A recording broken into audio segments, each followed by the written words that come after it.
Hello, everyone, and welcome back to Think Big Digital, where we bring you professional tips, tools, and techniques to enhance your digital productivity and security.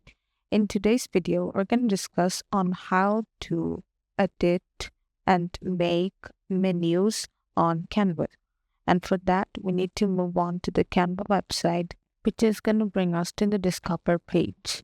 We're going to move on to the templates page and search up menus to find different templates of menus available on Canva. We can see that there are various type of templates available for menus, but as we are using the free version, we're gonna filter out the free versions for now.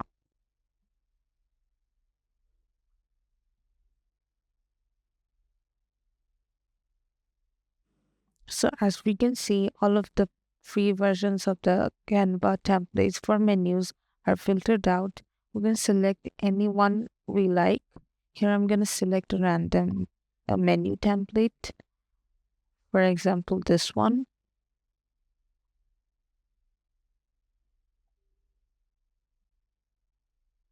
We're going to move on to complete this template.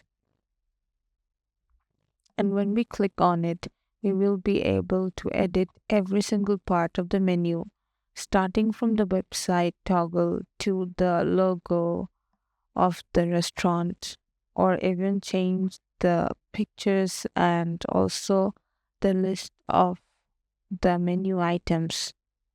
Here I'm choosing a random picture and I'm gonna change it to a different one. I'm probably gonna use a picture of a corn dog.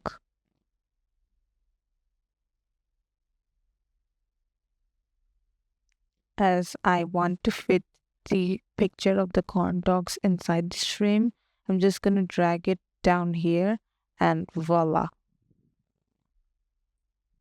It works perfectly fine. And I'm gonna move on and edit it and name it corn dogs.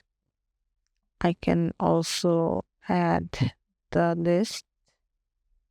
I can also edit the list and write different types of corn dogs that we might have available in the specific restaurant. And accordingly, I'm gonna put on the price. So as you can see, I have edited out the list of the type of corn dogs that I might have available in the food menu of the specific restaurant, and also the title of that section. And now I'm thinking of adding my Instagram handle of the restaurant. So I'm choosing an Instagram logo which is free from the elements option. And now we're going to add a text box, which we can find from this toggle.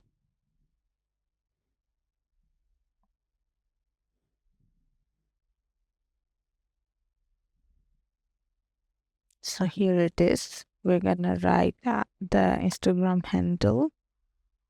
And I'm just writing a random Instagram handle, which is not even a real one, but yeah, that's how it works. So now I'm going to save the file and we're going to move on to the share option, then click download and click download again. And we'll see that this download has already started up in the right corner. So we can see where the downloaded file is located, and that's it for today. If this tutorial was helpful, please take a moment to like this video, and if you have any queries, drop a comment down below and we will get back to you within 24 hours to associate you with our best efforts. Thank you for tuning in, and we'll see you in the next video. Until then, happy organizing.